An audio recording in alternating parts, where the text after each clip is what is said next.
Hello, ഇതെപ്പോ വന്നു? കുറെ ആയല്ലോ കണ്ടിട്ട്. ഹലോ എടാ എന്റെ പൈസ പോട്ടെ. നിക്ക്. മുത്തശ്ശനെപ്പോ വന്നു? മുത്തശ്ശനെ വൈകുന്നേരം സനല് കൊണ്ട് ഇറക്കിയതാ. അവനിവിടെ അടുത്ത എവിടെയോ കല്യാണം എന്തോണ്ട് അത്ര. നീ എന്തിനാ അലമാര പറഞ്ഞ് പൈസ എടുക്കാൻ പോവാ? പല സ്ഥലത്തും അഡ്വാൻസ് കൊടുക്കാനുണ്ട്. ഇന്നെല്ലാം വിജിത്താൻ നോക്കിയതാ, അവന് തിരിച്ചു കൊടുക്കണ്ടേ. ഇന്നിപ്പോ രാത്രി വിളക്ക് വെച്ചില്ലടാ മോനെ, നാളെ കൊടുക്കാടാ. നല്ലൊരു കാര്യത്തിനല്ലേ. വിജിത്താടാ നാളെ മതിയാ? നാളെ രാവിലെ തന്നെ തരൂലേ?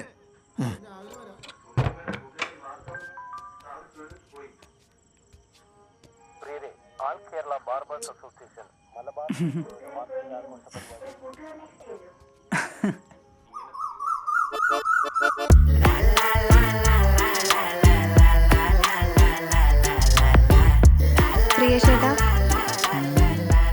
എഴുന്നേക്കുന്നില്ലേ? ചായ വേണോ അത് കാപ്പി മതിയോ? ചായയും ചോറൊന്നല്ല, വിജിത്ത് മാമ വന്ന് നിക്കണ്ട്. നീയായിരുന്നാ? പിന്നെ എന്താ എന്നെ വിളിച്ചത്? ചേട്ടാന്നാ? അല്ല, മാമാന്ന്. അവനോട് ഇരിക്കാൻ പറ, ഞാനൊന്ന് ഫ്രഷ് ആയിട്ട് വരാം.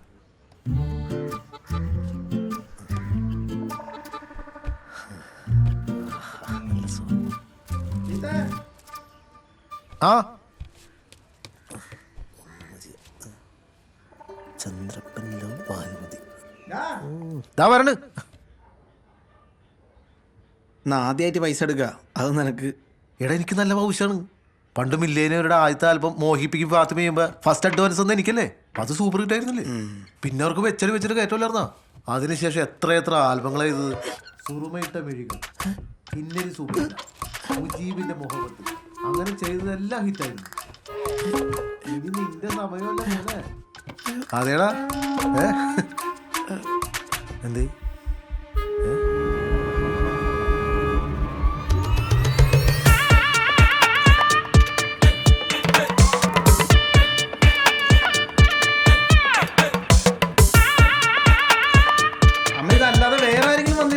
ഇല്ലടാ, ആ ADSലെ ശോഭയും ചിത്രയും വരും എന്ന് പറഞ്ഞിട്ട് അവരും വന്നില്ല.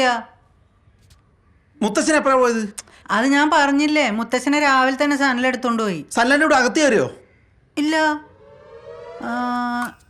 ഇനിയിപ്പൊ ഞാൻ കടത്തനാട്ടുമാക്കം കണ്ടോണ്ടിരുന്നപ്പോഴെങ്ങാനും. ഇല്ല, അത് കഴിഞ്ഞിട്ടാണ്. പിന്നെന്താ ഈ സല്ലേട്ട ഫോൺ എടുക്കാത്തത്? അയാള് പണ്ടേ ആളത്ര ശരിയല്ല.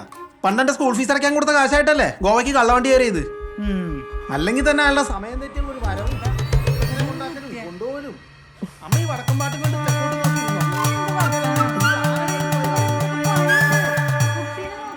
എന്താടാ, എന്താ അമ്മേ പ്രശ്നം? മുത്തച്ഛൻ എന്തെങ്കിലും പറ്റിയോ? മുത്തശ്ശനല്ല, ആ രൂപ ഈ പെട്ടി അങ്ങനെ നിന്റെ വന്നത്. അപ്പൊ ഈയാണ് പൈസ എടുത്തല്ലേ? അയ്യടാ, അമ്മയല്ലേ പറഞ്ഞത് ഈ പെട്ടി നേരെ പ്രാണിയും പാറ്റിയാണെന്ന്. ഞാനത് അമ്പലത്തിൽ കൊണ്ട് പൂജിക്കാൻ പോയതാ. അത്ര പൈസന്റെ ഉള്ളിൽ വെച്ചിട്ടാ? എടാ, പൈസ ഞാൻ നിന്റെ തലയുടെ അടിയിൽ വെച്ചിട്ടുണ്ട്. എന്നാ പിന്നെ അതൊന്നും പറയണ്ടേ? പിന്നെ നീ നീറ്റ് വരുമ്പോ തന്നെ രാവിലെ 10 മണിയാവും. ഞാൻ അതിനുള്ളിൽ പോയിട്ട് വരാന്ന് കരുതി. എന്നാലും ഒരു മര്യാദ. Hello sir. ഹലോ, പറയൂ സാർ. പിന്നെ ആ ബാർ സീൻ ഇന്ന് എടുക്കുന്നില്ല, പകരം നമുക്ക് ആ പോലീസ് സ്റ്റേഷൻ എടുക്കാം. അപ്പൊ അതിന്റെ പ്രോപ്പർട്ടീസ് എല്ലാം സെറ്റ് ചെയ്തു. സാർ നമ്പർ മാറി. എന്നാലും ഒരു മാമ ആരുമില്ല, എല്ലാരും പോയി. മാമനെ ഇനി മുതൽ ബഹളം വെക്കുമ്പോ ഒച്ച സ്ട്രെച്ച് വെക്കണം. കിട്ടിയില്ലല്ലോ. തിരക്കായിരിക്കും. ഹോം സിനിമേന്റെ കാലത്ത് തന്നെ എന്ത് തിരക്കുള്ള ആർട്ട് ഡയറക്ടർ ആയിരുന്നു. അതെ, ബാഹുബലിക്ക് പുള്ളിനെ ഏൽപ്പിച്ചില്ല. 10 ദിവസം കൊണ്ട് സെറ്റ് ഇട്ട് ബില്ല് മേടിച്ചിട്ട് വന്നല്ലോ. അത്രയും കൊടുക്കല. ഇതെന്തൂറ്റി മാമ? വാ, ഇനി നമുക്ക് നടന്നുകൊണ്ട് തള്ളാം. അല്ല, നടന്നുകൊണ്ട് കളിയാ നമ്മുടെ വണ്ടി സ്റ്റാർട്ട് ആവോ? ഈയൊക്കെ എവിടെന്നാടാ എഞ്ചിനീയറിംഗ് പഠിച്ച്?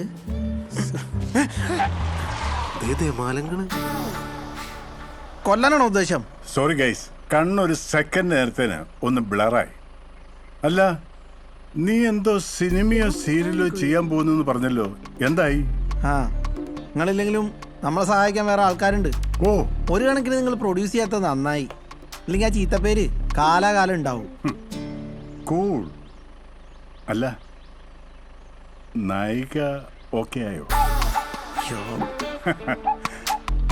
ആരെങ്കിലും ടൗണിലേക്ക് ഡ്രോപ്പ് ചെയ്യണമെങ്കിൽ പറ. ആ ഞാൻ വരണ്ട. എടാ നമുക്ക് ജോസേട്ടനെ കാണണ്ടേ? എനിക്ക് ചാത്തങ്കണ്ടത്തിൽ വരെ ഒന്ന് പോകാനുണ്ട്. അപ്പൊ കുഴപ്പമില്ല, നിങ്ങൾ പോക്കോ, ഞാൻ വന്നേക്കാം കേട്ടോ. ഹോപ്പിൻ കേറടാ കുട്ടാ. അങ്കിളെ അതെ, ഞാൻ സൈഡിലിരുന്ന് ഛർദിക്കും, ഒന്ന് നടക്കിരുന്നോട്ടെ. Honey, he wants to sit in the middle. Yes yes, okay കേറ്. ഓക്കേടാ. ഹണി ചേച്ചി ഒരു ഗ്യാപ്പ്, ഒന്നങ്ങോട്ട് കേൾക്കട്ടെ. മോനെ പൊട്ടടാ. അപ്പോ ഇനി നമുക്ക് തള്ളാല്ലേ? വാ.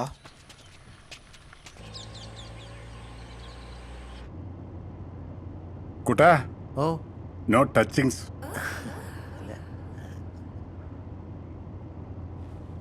ഹായ്, എന്താ പേര്?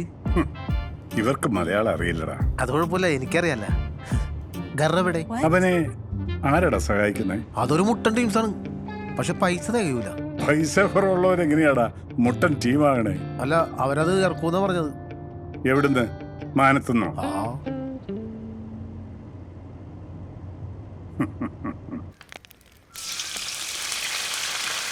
പ്രിയേഷി പറയണ പോലെ കാര്യങ്ങളൊന്നും നടക്കൂല. പിന്നെ ചെയ്യാം, പക്ഷെ ബഡ്ജറ്റ് കൂടും.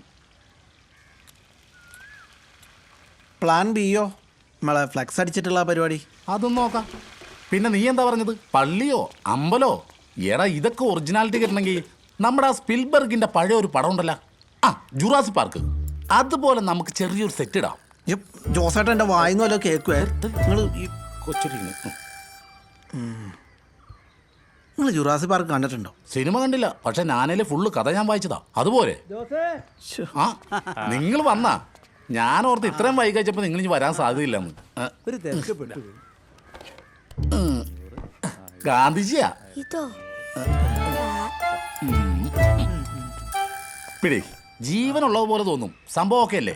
പൊട്ടില്ല, പുക കയറ്റിയേക്കണതാ. ചെല്ല്. ഓക്കെ. ആ അപ്പൊ നമ്മൾ പറഞ്ഞു വന്നത്, ഈ റിയാലിറ്റി കിട്ടണമെങ്കിൽ എന്തായാലും സെറ്റ് ഇട്ടേ പറ്റൂ. നമുക്കൊരു 3 ലക്ഷത്തിന് പിടിക്കാടാ, ഞാനല്ലേ പറയണത്. അല്ല അതവിടെ നിൽക്കട്ടെ, ആ പ്രതിമയിൽ കണ്ട ആള് ഞാൻ എവിടെയോ. അതെ, നീ അധികം തലപുകയൊന്നും വേണ്ട. ചതയത്തിന് ഘോഷയാത്ര പോയപ്പോ ഫ്രണ്ടിൽ കണ്ട ശ്രീനാരായണ ഗുരു ഇല്ലേ, അത് തന്നെയാ പോയത്. ആ കുറ്റിത്താടി എടുത്തു കളഞ്ഞ് ഒരു കണ്ണടയും വെച്ച് കഴിഞ്ഞപ്പോഴത്തേക്ക് സംഭവം ഗാന്ധിജി, റിയല് ഗാന്ധിജി. അല്ല നമുക്ക് ആ ഗാന്ധിന്റെ അത്ര റിയലാവണ്ട, നമുക്ക് ഫ്ലെക്സ് തന്നെ ആയിരിക്കും നല്ലത്. എടാ ഞാൻ അവരോട് പറഞ്ഞതാ ഗാന്ധി പ്രതിമക്ക് 5000 രൂപ വേണമെന്ന്. അവര് 2000 രൂപ ഉള്ളൂ. 2000-ന് ഇതൊക്കെ തന്നെ ധാരാളോ.